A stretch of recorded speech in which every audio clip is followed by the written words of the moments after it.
Welcome. This most exciting day of Ultimate Hearing. Flower. We are really so glad to have you guys, Sherwin, Nathalie, Wilnore. We are so honored by your presence, and it really touched our heart when we learned that you're coming. And we were teary-eyed. Yes, you saw us when we are joyful. That's how we are in this office. But so of course we understand that you have a brighter future ahead of you. And we are so proud and honored to be part of your beginning journey in this big country, this generous country. It is with great honor to welcome back these three individuals, Sherwin, Nathalie, and Wilnore. It's just like yesterday. Yes. You're coming back to us here after your 3 years. It's really inspiring to everyone in the office and to all the nurses, new and old. It's inspired, especially for us here in the office, because it means like we're doing something. Now let's start with Nathalie Camarao or Nat. Yes, ma'am. Okay, Nathalie here, ladies and gentlemen, arrived or started her job on July 26, 2021. Yes, ma'am. And it's 2024. And ended on 7/26/2024. So that means perfect attendance! Oh my God! And she was first assigned medical. Okay. For not really common that our nurse and international is transferred from one place to another, but for Nathalie, she was moved to Yes. Macon Medical Center. Can you imagine, guys? It's when you are new and you are moved to another hospital, that must be difficult for Nathalie. Right, Nathalie? She went through hardships, but she was so quiet about it, and she showed she is resilient. That means she recovered quickly on difficult situation, and that was I would believe that's difficult. Imagine you are being oriented with the hospital and suddenly you are moved. And look at Nathalie, she survived to achieve her goals. Aside from there, that must be difficult. One of that is really she was the only one on her batch in that hospital. So you must be very resourceful. Did you have some sleepless nights? Yeah. And we also heard that you are in fact now a preceptor, or you are training the new ones. Yes, ma'am. At some point, if like there's no other charge, then I have to take, like they're gonna say like, Nathalie, you don't have the choice. But We're very happy. I think you are ready to fly, Nathalie. And we're very pleased that we are part of it. Wilnore! He arrived in August. We started in August 2nd, 2021, and ended on August 2nd, 2024. My God, it's perfect. Wilnore is not an easy customer. This guy, he came from Bahamas. He was exposed already to this multicultural. He had a lot of questions. And I tell you what, with Bahamas, wherein it's nothing but all the American companies, it's not, and big companies. Ultimate Care looks small, but we are really big, right? Yes. Now, among these agencies, there were a lot of agencies. Bahamas, people like to go there, to do business, as a tourist. So Wilnore really has a lot of choices. And whom did he choose? Ultimate Care.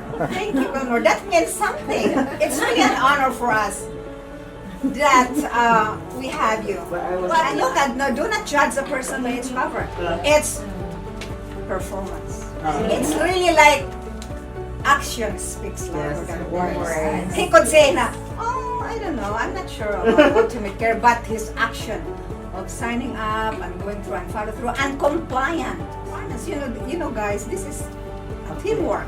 It's not only ultimate care. It's only you.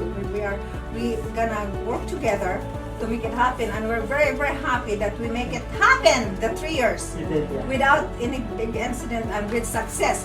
Wilnore, as a matter of fact, is very wanted. Hospitals are competing to hire him. But he chose ultimate care, so he went to the hospital that ultimate care sent him. And we believe that you are really ready to spread the wings now. Yeah. And we wish you good luck. Oh, thank you. More. Mr. Sherwin Sebastian. Sherwin started in July 26, 2021. But he gonna extend a little bit because of some incident. Sherwin had some challenges in the beginning of health. He had some just stroke problem. We went there, we visited Sherwin in Fort Walton Hospital. It's way back, it's like 7 to 8 hours drive from here. Oh my God. And oh, thank God, he recovered. And I must be honest with you guys that after I visited or we visited Sherwin, then I went back here and I was just kind of ready for whatever. Oh God, I might lose Sherwin, right? But to my surprise, Sherwin is not the type of person that would just use. Instead, Sherwin, like in a few months after we went back, he was the most productive clinician Yeah.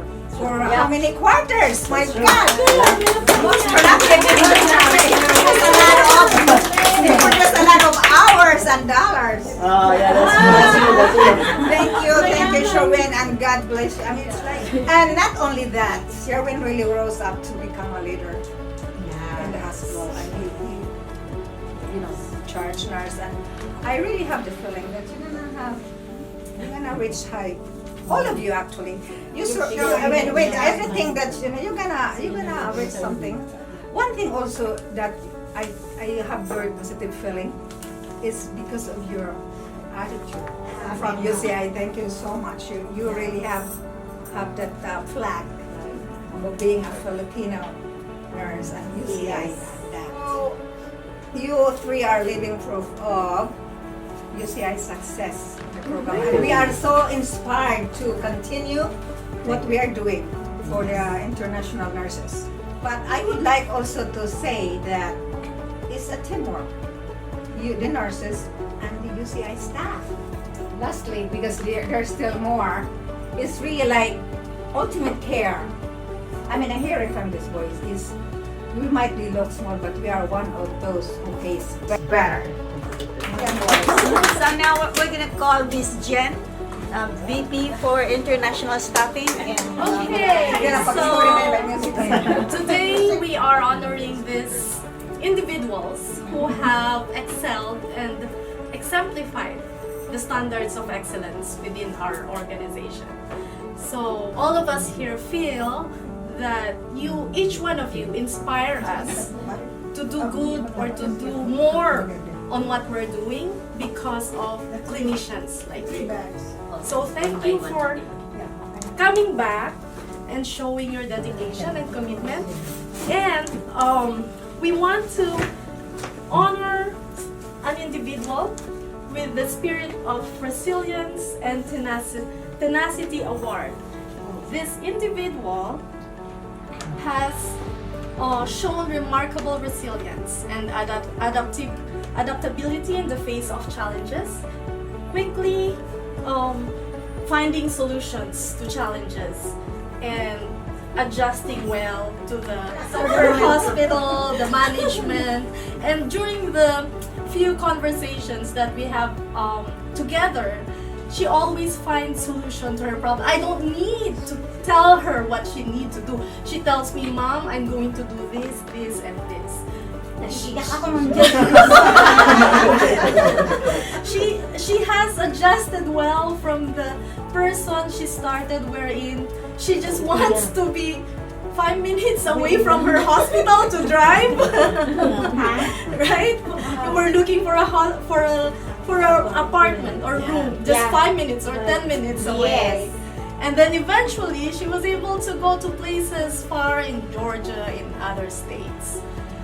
And during the 3-year commitment and dedication that she has shown in Piedmont Medical Center, she was one of the, let's say, IV angels that she was called because she's been helping her colleagues and co-workers to shoot the IV for her colleagues. Yeah, in all of the units. So we thank you, and this award goes to Nathalie. Nathalie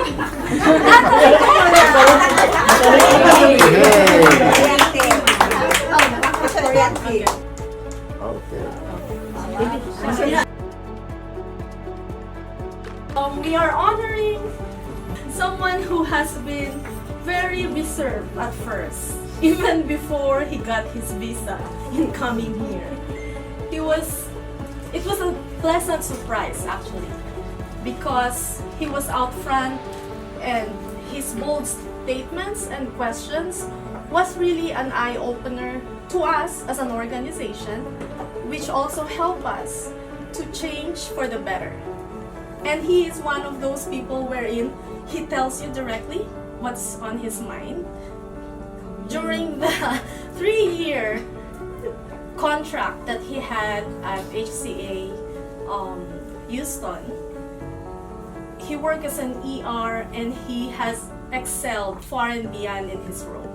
I have never heard any complaints from the manager. He has been a team player and he has helped a lot of his juniors succeed in the unit.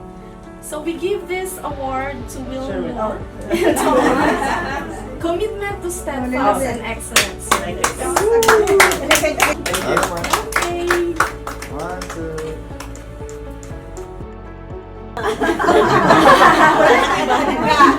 Okay, this award is Pinnacle of Leadership Award, so I'll show you because it's only him left. Okay, goes to Sherwin Sebastian. We celebrate his leadership as he has shown his colleagues in Progressive Care Unit and Medical Surgical Unit, his dedication to the team's success, as well as showing a good example to others.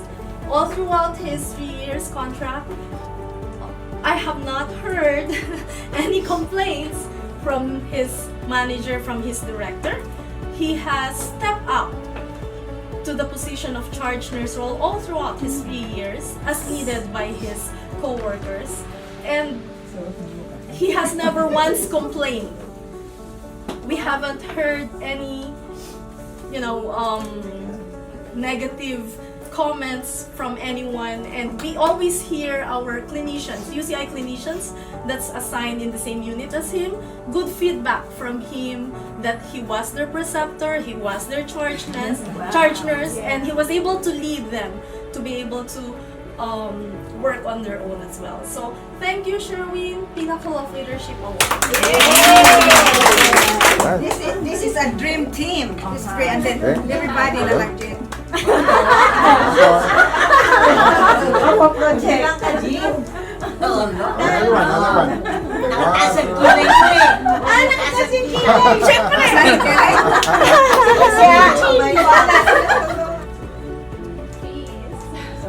Okay, tapos yung Ayusin ang story. Yay!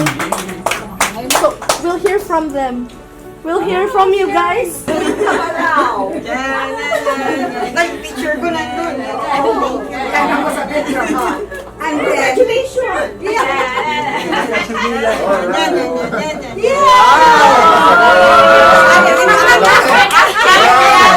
One, two. Okay, hold on. 1, 2. Oh, Diba? Sandali! Makikidnap kami, may ganito. 10, 10, 10, 30.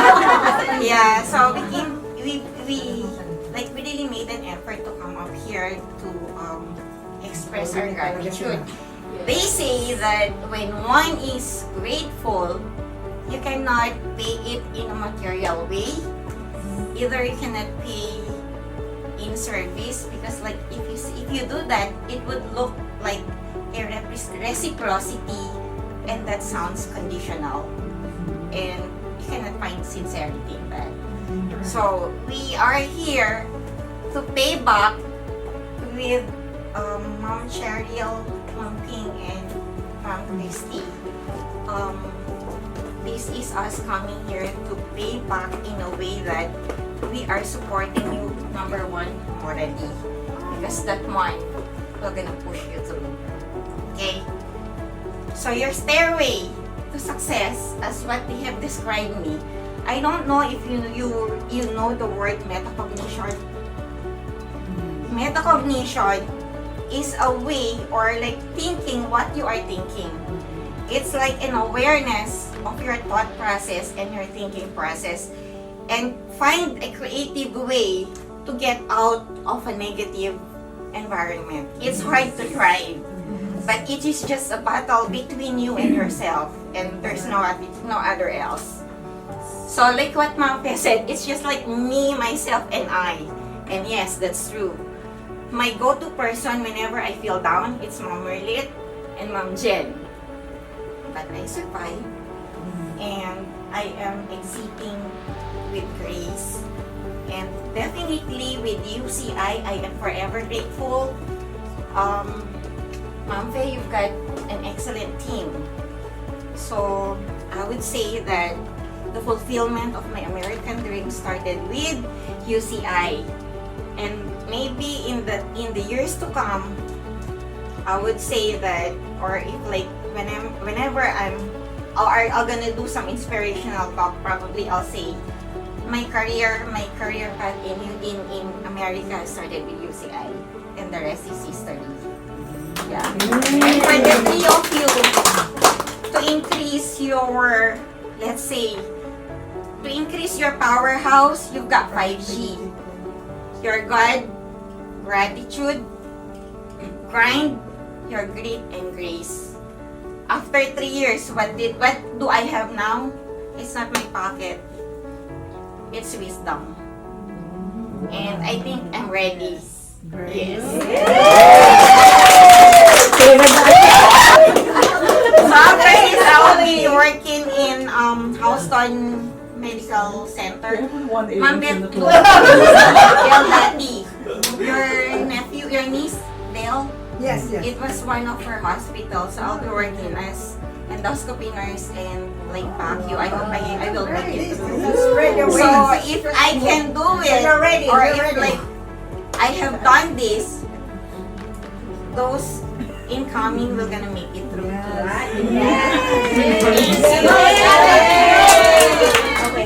Here's the Wilnore Entoma.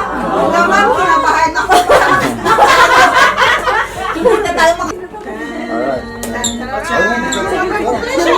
Okay, 1, 2. Okay, check. Wow. Wow!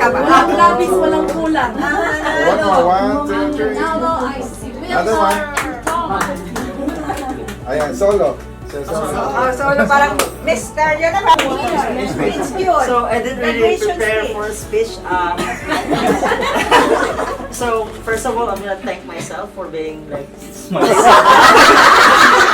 reading the contract. I'm gonna thank Miss Faye, Sir Ed, Miss Janeline, Miss Berlet, Miss Marichu, Mr. Nomer, Miss Nomer. He's not here anymore. Miss Dina. Miss Joyce, Miss Nancy, Miss Reina, Mr. Jacob, Miss Ella, Paolo, sorry, Paolo, Miss Lilette. If not for you mentioned, you're instrumental of my success, okay? And my completion of my contract. Okay? So I didn't really prepare for a speech, but what I can say or probably entail to, give advice to the new ones is just be confident, just ask questions, and And then don't forget to connect with our team here. And you could also ask us if you have questions. So it will really help in your success in completing the contract. Okay? So thank you. I'm just gonna thank you again for like giving me the chance to complete my American dream and also to finish my contract. Ready to spread the wings. Yes, yes. We're gonna call on Sherwin Sebastian. Wow! One, two.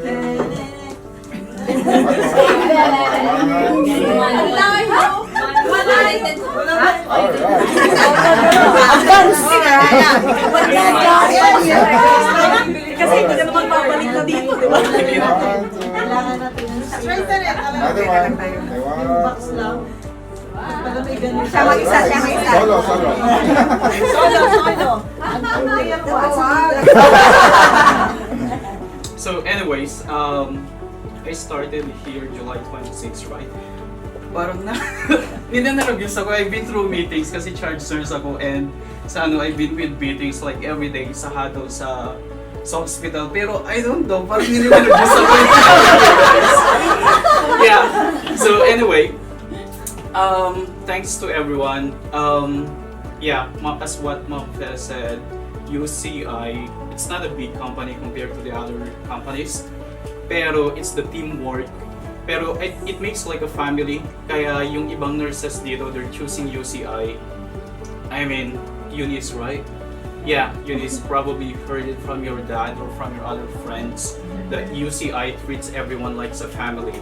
And that's what we felt when we came here. I know everyone, starting from Miss Marichu, of course, Ma'am Fe, personally, I know her. Ma'am Jen, thank you. Alam mo na, emails. Sir Ed, yeah. Yeah, Sir Ed with the driving. Yeah. Hey, I can drive in Miami now. Yeah, I've been to different interstate, but thanks to Sir Ed. Ang galing niya as mentor sa driving. I came here with no knowledge of driving, but thanks to him, now I can drive to everywhere. Yes,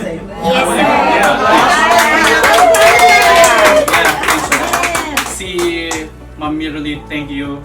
Basta, like on the other side, yung mga advices, si Ma'am Beth. In-email ko si Ma'am Beth sometimes, she's asking me how am I, and thanks for always checking on me. Si Ma'am Renee sa paychecks, thanks sa mga payrolls, and si Ma'am Joyce, si Miss Nancy J, right? What's your last name? Okay, na-curious lang ako nung sa Nancy J last time. Yeah, pero si Ma'am Nancy pala. Pero anyway, thanks for taking care of our paychecks. At saka si Ma'am Ella din. She's one of sa mga staff na na-meet namin nung first time namin dito, and thanks for helping us. And thanks for sharing your experience as well. Tapos, si Sir Paulo, it's my first time seeing you. Nice to meet you. The straight behind the curtain yan si Mara. Yeah, I'm nakikita ko siya sa emails. Yeah, thank you. So anyway, again, we finish yung sa UCI. It's not because we just want to finish it. It's because we want to work with the staff who is working in UCI. And again, thanks for yung sa on the background, kahit hindi kami nag-email, I know that you are giving us the support. So salamat po sa lahat. Yun ako.